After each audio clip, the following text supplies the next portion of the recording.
Nagtaas presyo na ang ilang supplier ng itlog ngayon sa merkado sa Kamaynilaan dahil sa umano'y manipis na supply nito sa mga pinagkukunang poultry farms sa Central Luzon. May tugon naman ang Philippine Egg Board Association.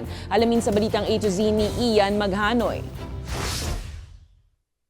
Kung nitong mga nakaraang linggo, abot kaya pa ang presyo ng kada tray ng itlog sa egg dealer store na ito sa Blumentritt, Maynila, ngayon biglang nagtaasan ang presyo nito sa ilang mga pamilihan.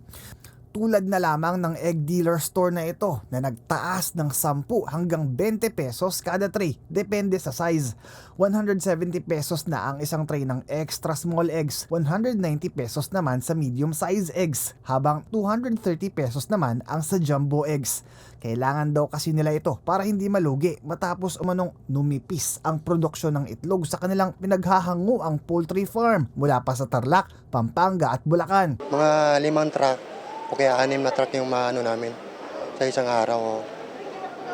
Ngayon mahina na talaga mga 2 truck na ganun. Pero ang ibang egg retailers bagamat binawasan na nga sa paluging 10 pesos ang kada tray ng itlog, maibenta lang.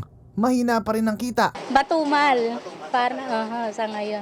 Hindi gaya dati na malakas. Matatandaang nabanggit nitong nakaraang linggo ni Agriculture Secretary Laurel Tiu Jr. ang posibleng paghihigpit sa supply ng itlog pagsapit ng Abril na pwedeng magresulta ng taas presyo. Noong 2024 daw kasi nagkaroon ng oversupply sa itlog dahilan para sumadsad ang farm gate prices nito sa halagang 4 na piso kada piraso.